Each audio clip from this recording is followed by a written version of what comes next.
Our God is a God of love, and that should be what keeps us driven. That should be foremost in our mind.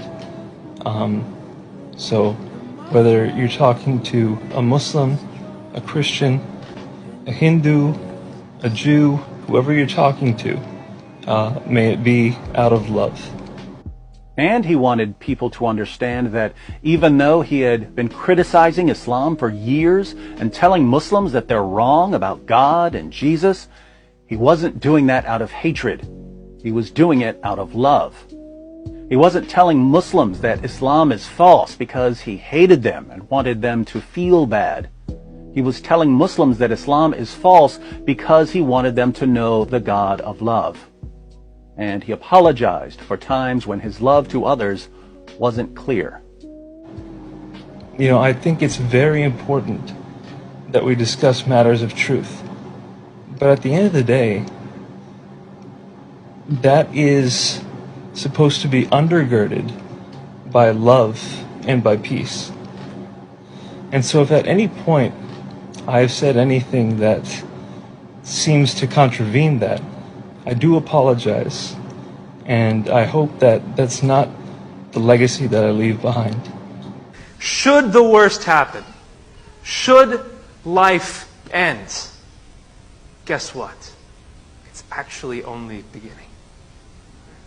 Because of what Christ has done for us on the cross, it is just the beginning of our real life. Though we're seeing life as if through a veil right now. We see beauty, we see colors, we see sunsets, we taste tastes, we hear music, we see art. We think this is all so beautiful. This is nothing compared to what waits for us on the other side of this life.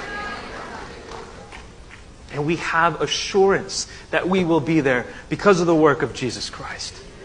So how can we ask the question, God, why is there suffering if you're a loving God? The only way we can ask that question is if we're so hopelessly myopic and short-sighted on our own pains, instead of seeing who God is, what He has done for us, and what He has procured for us in the afterlife.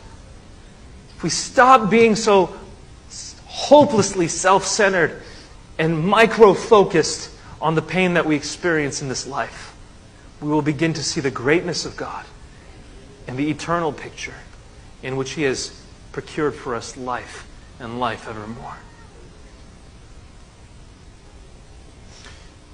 In the face of an eternal life of bliss with our Creator, no amount of suffering or pain on this earth can shake our confidence in Him. And let's say God should take me through this disease. I had all these months to prepare for it. I had all this time to spend with my wife and my daughter, more memories to make, loose ends to tie up, tell my parents I love them, write more works, write more things to tell the world. This didn't have to happen. God could have taken my life just like that. The end could have come just like that. It happens for people all around the world. So who am I to say that this is a tragedy of the worst order? It's not. There's much worse that's going on in the world today. But no matter what is going on, I cannot think of something worse than being crucified. And of all the reasons to be crucified, I cannot think of anything worse than to be crucified because I love the people who are crucifying me. To save the very people who are crucifying me.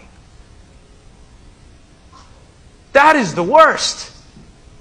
And I think about what Jesus went through for us on the cross.